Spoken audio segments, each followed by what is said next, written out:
우리가 이 예배를 드리는 순간은 진실한 순간인 것 같습니다. 정말로 이 진실의 시간, 이것을 느낄 수가 있습니다.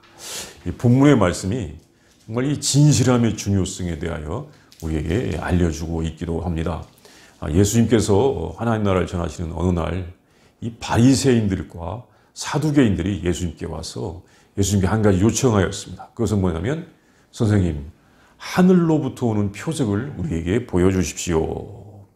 이 사람들은 어떻게 생각했냐면, 이 예수께서 메시아라면 메시아는 당연히 하늘로부터 오는 표적이 있어야 된다. 그것은 뭐냐면 이제 모세가 이 하늘에서 우박을 내렸듯이, 또는 여호수아가 전쟁할 때 해와 달과 별이 멈추었듯이, 엘리야가 또 기도하니까 하늘에서 불이 떨어졌듯이, 메시아는 적어도 이런 정도의 어떤 기적, 표적은 가지고 있어야 된다라고 그렇게 생각을 했던 것입니다. 사실 그 당시에 예수님께서는 이적을 많이 행하셨었기 때문에 뭐 새로운 이적, 그런 것 좀 하나 하는 것은 어려운 일이 아니었을 것입니다. 그런데 예수님께서는 그 바리새인과 사두개인들의 요청을 거절하셨습니다. 그러면서 뭐라고 말씀하셨냐면, 악하고 음란한 세대가 표적을 구하나 요나의 표적밖에는 보여줄 것이 없다고 이렇게 말씀하셨습니다. 하면서 그들을 떠나가셨습니다. 어떻게 생각하면 예수님께서 정말로 참으로 융통성, 적응력이죠. 이것이 없는 분이구나 라고, 또 인간적인 매력이 예수님은 없어, 우리가 이렇게 생각할 수도 있는 것처럼 보입니다. 아니, 그 사람들과 더 이상 대화하지도 않고, 주님 할 수 있는데 뭐 그 표적 하나 더 보여주는 게 뭐 어려웠겠습니까? 그런데 거절하시고는 그냥 떠나가신 것입니다. 그리고는 제자들과 다른 쪽으로, 이제 마가복음에 보면 배를 타고 가셨다고 했는데 다른 쪽으로 가셨습니다. 그러면서 바리새인과 이 사두개인들의 누룩을 죽이라고 말씀하셨습니다. 여기에 하나님의 나라에 대한 중요한 교훈이 있습니다. 그 말씀을 보도록 하겠습니다. 첫 번째는, 예수님께서는 하나님을 잘못 믿고 있는 사람들의 잘못된 요구를 거절하셨습니다. 특히 예수님을 시험하는 요구를 거절하셨습니다. 사람들이 구한다고 다 들어주신 것이 아닙니다. 예수님의 말씀을 우리가 쭉 볼 때 이 바리새인이나 사두개인이라고 하는 이 특정 유형의 사람들이 자주 등장을 합니다. 예수님 주위에 그 사람들이 있었기 때문입니다. 그런데 예수님께서는 이 바리새인과 사두개인, 또 헤롯 당도 있죠. 이 사람들과 자주 충돌을 했습니다. 참 예수님이 충돌을 안 하실 것 같은데 이들과 충돌을 했어요. 오늘날 우리들이 그 바리새인과 사두개인들에 대하여 굳이 알 필요가 있을까라고 생각하기 쉬운데, 정말 오늘날 알 것도 많고 뭐 배워야 될 것도 많은데 우리가 굳이 왜 옛날에 그 바리새인과 사두개인들에 대하여 알고 들어야 됩니까? 라고 생각할 수 있겠지만, 사실 그것은 그들이 과거에 있었던 하나의 어떤 특정한 사람들의 모습일 뿐만이 아니라 언제나 있는, 또 볼 수 있는 사람들의 유형입니다. 그런 사람들이 언제나 있습니다. 특별히 신앙생활 하는데, 종교생활 하는 데는 그 사람들이 있기 때문에 우리가 그 사람들에 알지 않을 수가 없습니다. 사실 그 바리새인 사두개인들 하면 신앙적으로 대단히 열정적인 사람이었습니다. 정말로 열정적인 사람들. 그 사람들은 아주 자기들이 잘 믿는다고 생각하고 있었습니다. 또 사람들도 그 사람들은 잘 믿는 사람들이라고 이렇게 생각하고 있었던 것입니다. 그런데 예수님께서 보시기에는 그 사람들이 큰 문제를 가지고 있었습니다. 예수님께서 보시기에는 심지어 불신앙의 사람들이었다는 것입니다. 자기들도 생각하기에는 우리들은 잘 믿고 있어요. 다른 사람도 생각하기에는 그분들 정말 잘 믿는 사람들이에요. 그런데 예수님께서 보시기에는 이 불신앙의 사람들아, 이렇게 말씀하시기도 하셨다는 것입니다. 그 사람들은 사실은 진정한 하나님의 나라를 가로막고 있는 사람들이었습니다. 그래서 그 사랑이 많으신 예수님과도 자주 충돌할 수밖에 없었던 것입니다. 그 사람들이 와서 예수님께 요청을 한 것입니다. 하늘로부터 오는 표적을 보여주십시오. 그러면 예수님을 구세주로 믿겠습니다. 이것입니다. 어떻게 보면 이것은 진지한 요청일 수도 있습니다. 진지한 요청일 수도 있어요. 사실 인류를 구원하러 오신 예수님께서 다만 몇 사람이라도 더 예수님을 믿게 하시겠다면 그런 표적 하나쯤이야 잠깐 보여줄 수 있는 거 아니겠습니까? 잠깐 동이라도 해가 어두워져서 온 세상이 깜깜하게 되는 표적. 주님이 그런 거 못하는 게 아니에요. 할 수 있어요. 왜? 몇 사람이라도 구원받게 할 수 있다면 주님이 그런 것쯤이야 할 수 있지 않겠습니까? 사실 갈릴리의 바람과 파도를 잔잔케 하시고 또 물 위를 걸으신 예수님께서 사실 못하실 일이 무엇이겠습니까? 사람들이 요청하는데 당신들이 구원받겠다면 내가 그것 좀 못할 수 있어 할 수도 있을 것 아니겠습니까? 그런데 예수님께서는 그들의 요구를 거절하셨습니다. 어떻게 보면 아주 단호하게 거절하신 거예요. 그것이 이제 2절부터 4절에 나오는데 너희가 왜 이 기후는 구별할 줄 알면서 날씨는 분별할 줄 알면서 이 세대의 표적은 분별할 수 없느냐. 악하고 음란한 세대가 표적을 요구하나 요나의 표적밖에는 보여줄 표적이 없느니라고 하시고는 그냥 그들을 떠나서 가신 것입니다. 그냥 그들과 더 이상 대화할 필요가 없다고 가신 것입니다. 이 바리새인들이나 사두개인들이 예수님께 요청을 와 있는데 그것을 들어주시지 않은 것을 볼 수가 있습니다. 왜냐하면 그들이 잘못 구하였기 때문입니다. 예수님께서는 우리에게 분명히 말씀하셨습니다. 구하라. 그러면 주실 것이요. 이렇게 구하면 주신다고. 찾으라. 그러면 찾을 것이요. 두드리라. 그럼 열릴 것이요. 이렇게 이 구하는 것에 대하여 약속까지 하셨는데 이 사람들이 구했을 때 거절하신 것입니다. 잘못 구하였기 때문입니다. 오늘날 우리들도 이런 참 어려움 또는 혼란이 있습니다. 우리가 분명히 구했는데 하나님께서 안 들어주신 것 있습니다. 하나님 지금 저쪽에서 전쟁을 하고 있어서 그 뉴스를 볼 때마다 굉장히 힘듭니다. 그 전쟁을 그치게 해주십시오. 그렇게 기도하는 사람 참 많이 있을 것입니다. 하나님 어서 저기 전쟁 그치게 해주십시오. 그런데 뉴스를 보면 어제도 근처 전쟁하고 있었고 오늘 또 전쟁하고 있고 또 어떻게 전쟁이 끝날지를 모릅니다. 아니 우리가 기도했는데 왜 하나님은 안 들어주실까? 여기서 특별히 바리새인들이 예수님께 이 표적을 요청할 때 예수님을 시험하여 하늘로부터 오는 표적을 요청하였다고 합니다. 예수님을 시험하여. 예수님을 시험하였다 이것입니다. 예수님이 할 수 있는지 없는지 보자. 예수님이 우리의 요청을 들어주시는지 안 들어주시는지 보자. 예수님이 메시아인지 아닌지 그가 우리가 믿을 만한 분인지 아닌지 보자. 이런 의도가 있었던 것입니다. 예수님을 시험하여 하늘로부터 오는 표적을 보여주시기를 구하였다. 예수님은 우리의 테스트, 시험을 받을 뿐이 아닙니다. 이 시험한다는 말이 유혹을 받다는 말과 똑같은 말입니다. 시험적으로 해보자는 경우에는 예수님의 은총을 받을 수가 없는 것입니다. 우리가 지금까지 마태복음서를 보면서 알 수 있는 것은 예수님께 와서 그의 은총을 받았던 사람들은 시험적으로 왔던 사람들이 아니었습니다. 그들은 믿음으로 와서 예수님께 간구하였던 사람들이었습니다. 다른 사람들이 조용히 해라, 오지 마라. 그럴지라도 주님 앞에 와서 간구했던 사람들, 그 사람들이 예수님을 만났고 예수님의 은총을 받았던 것입니다.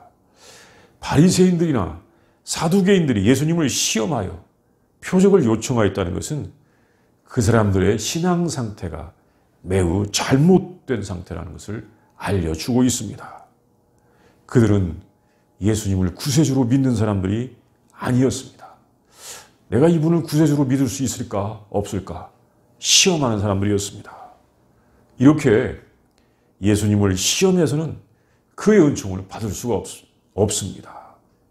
사실 예수님께서 우리의 어떤 은총을, 우리의 요구를 잠깐 거절하신다 할지라도 우리가 끝까지 예수님께 나아갈 때 우리는 예수님께서 우리에게 주시는 은총을 기대할 수가 있는 것입니다. 이제 두 번째는 예수님께서는 악하고 음란한 세대에서는 요나의 표적밖에는 보여줄 표적이 없다고 하셨습니다.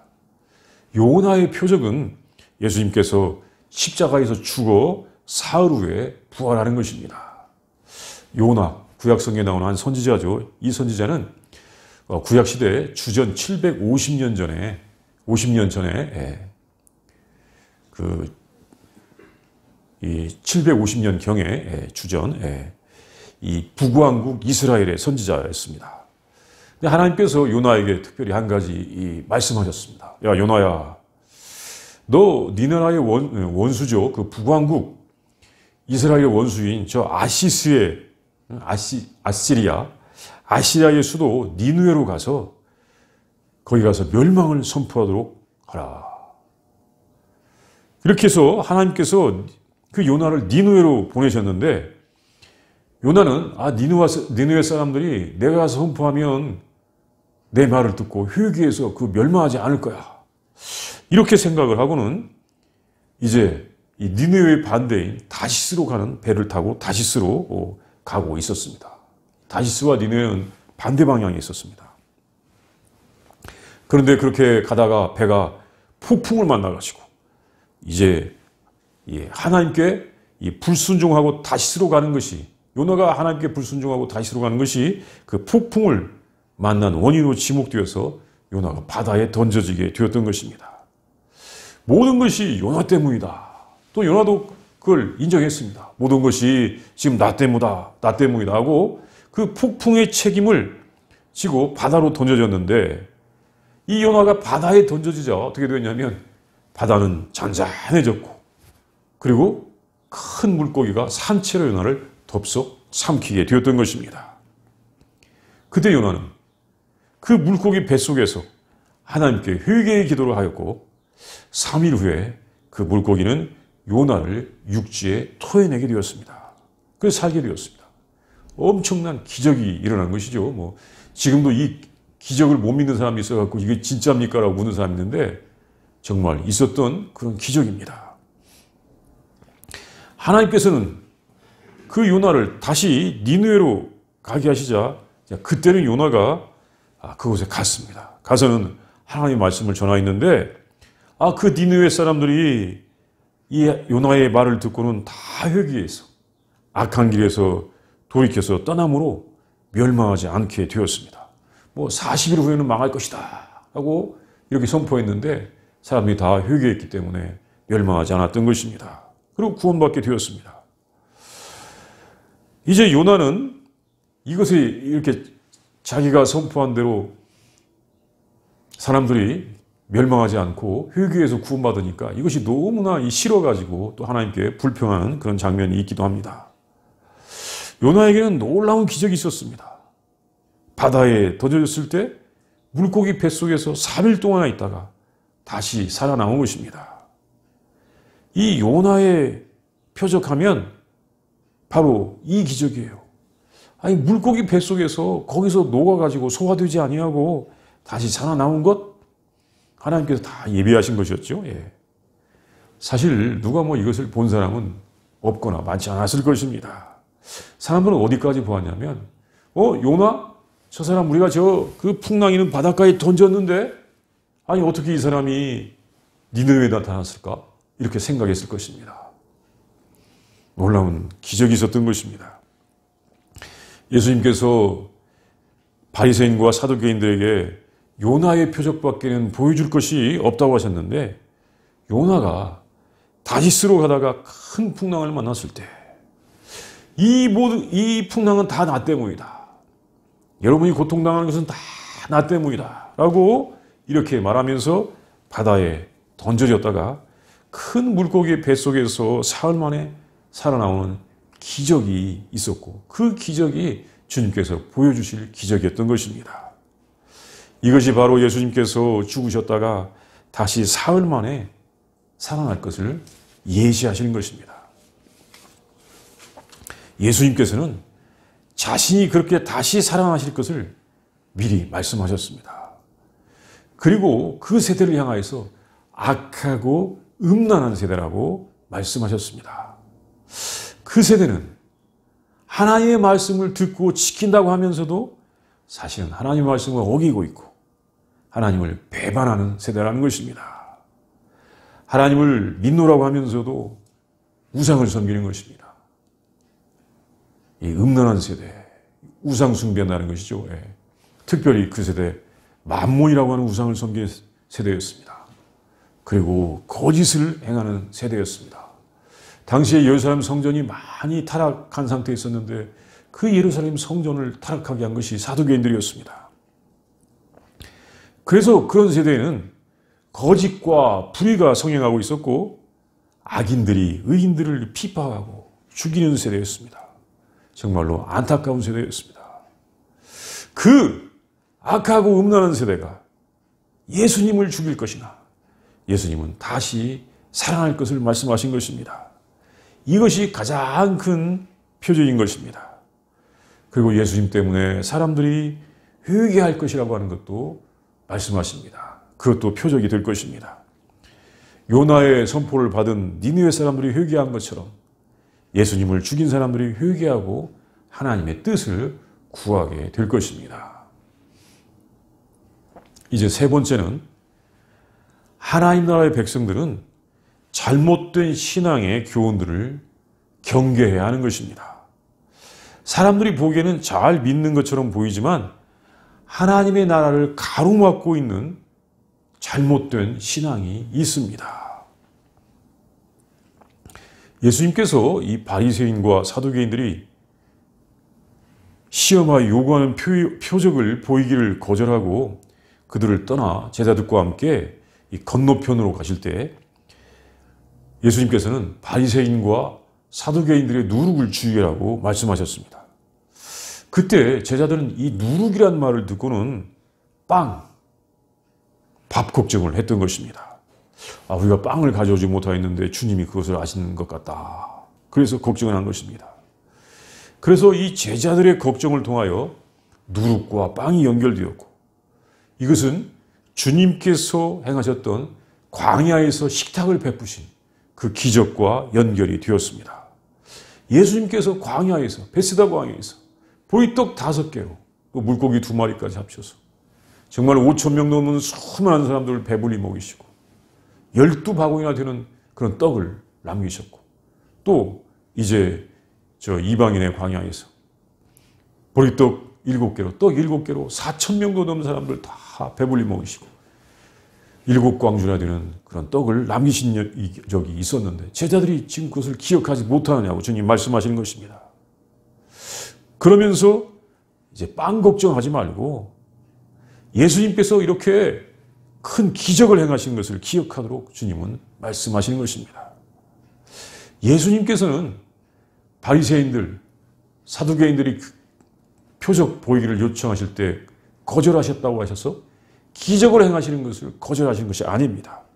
기적을 행하지 않은 것이 아닙니다. 분명히 예수님은 기적을 행하십니다. 그런데 기적을 행하시는 이유가 분명히 있습니다. 예수님께서 기적을 행하시는 것은 기적 자체가 목적이 아니라는 것입니다. 기적을 행해서 사람들에게 보여주려고 하는 것이 목적이 아니라는 것입니다.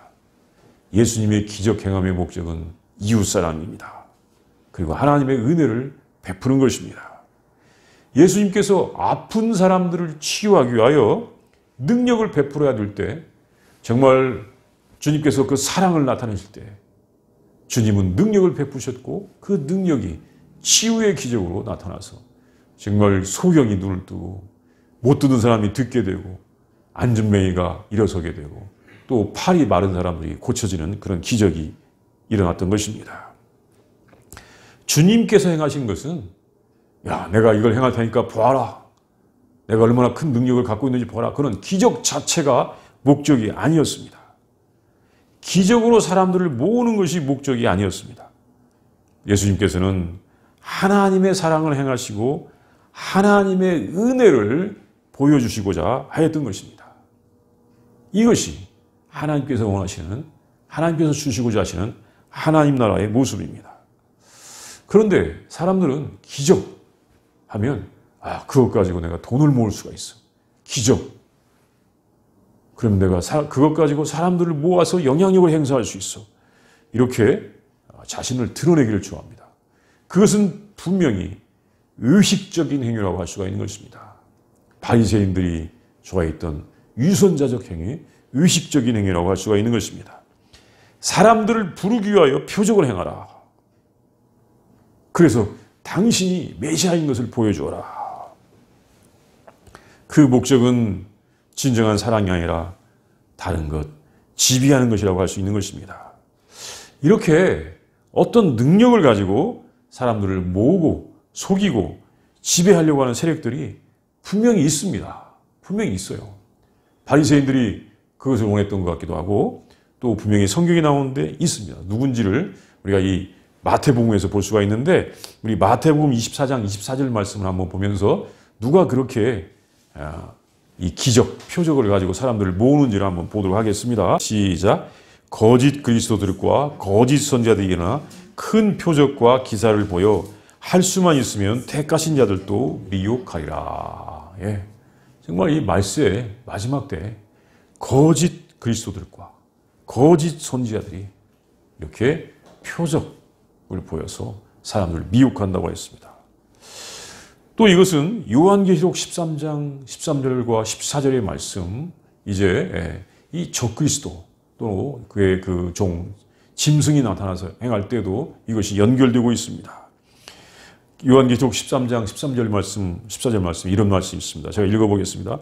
큰 이적을 행하되 심지어 사람들 앞에서 불이 하늘로부터 땅에 내려오게 하고 짐승 앞에서 받은 바 이적을 행함으로 땅에 거하는 자들을 미혹하며 땅에 거하는 자들에게 이르기를 칼에 상하였다가 살아난 짐승을 위하여 우상을 만들라 하더라. 말세 마지막 때 두 짐승이 나타나가지고 세상 사람들을 미혹할 때 이런 일이 있다는 것입니다. 우리가 이 짐승을 가리켜서 이제 짐승의 수가 666 해가지고 666에 대해 특별히 경계하고 있기도 합니다.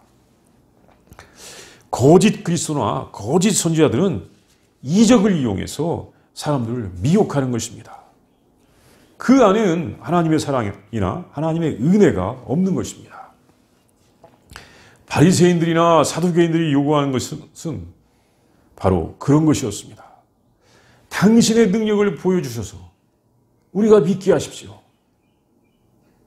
거짓 그리스도나 거짓 선지자들이 그렇게 한다는 것입니다.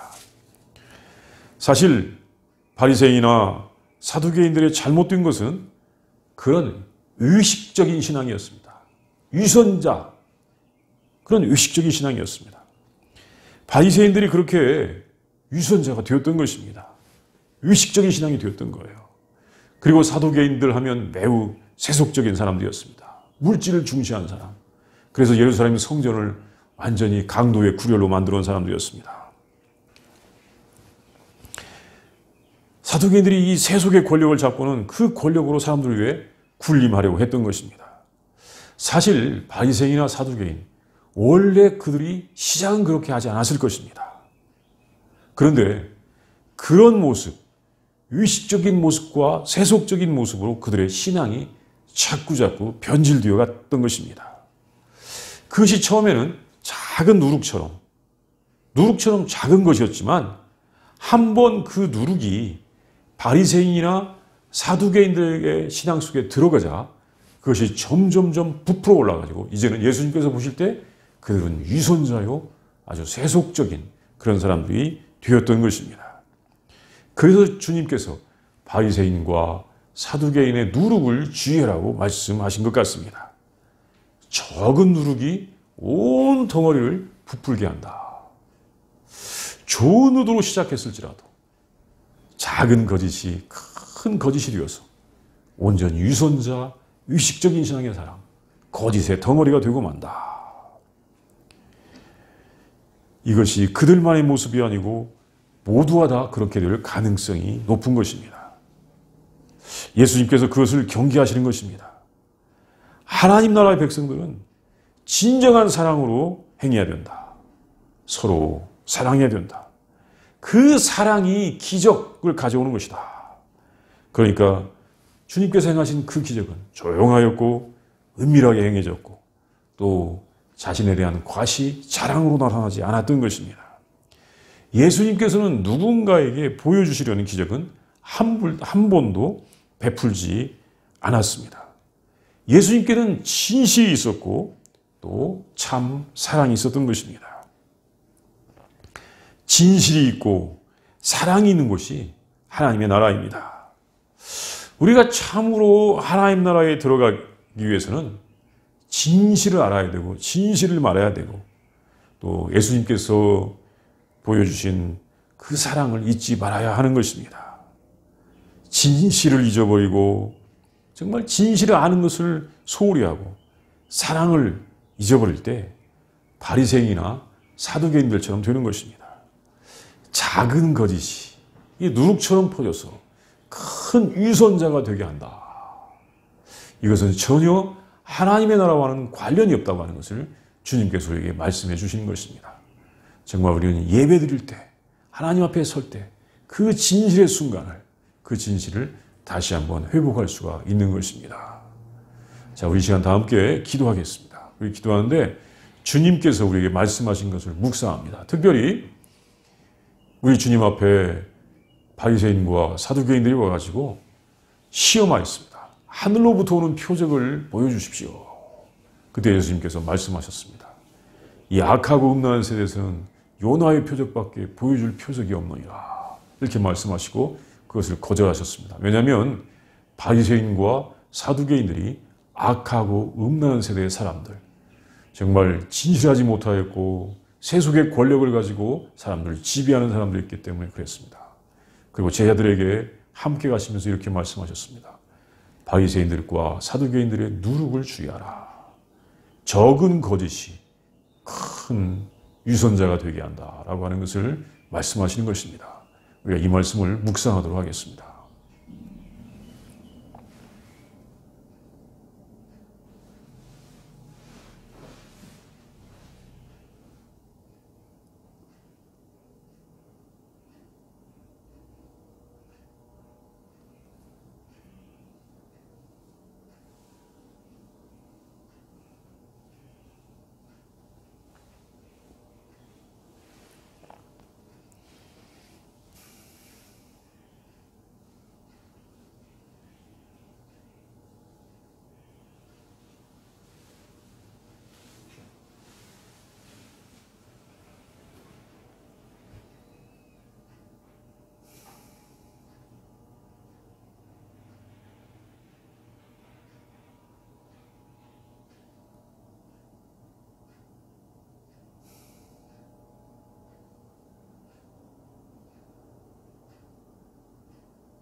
진실하시고 거룩하신 하나님, 예수님을 보내주셔서 우리에게 하나님 나라를 주시고 하나님 나라를 알게 하여 주시니 진심으로 감사를 드립니다. 하나님, 우리를 불쌍히 여겨 주시옵소서.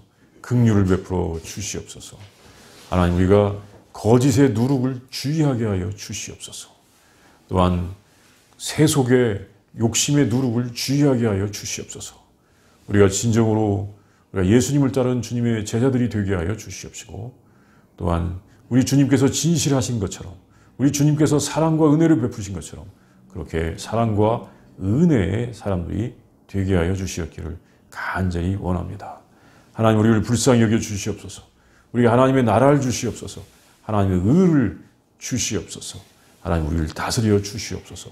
온 땅에 하나님의 나라가 가득하게 하여 주시옵시고 모든 사람들이 하나님의 사랑 가운데 살게 하여 주시옵소서. 예수님의 이름으로 기도합니다. 아멘.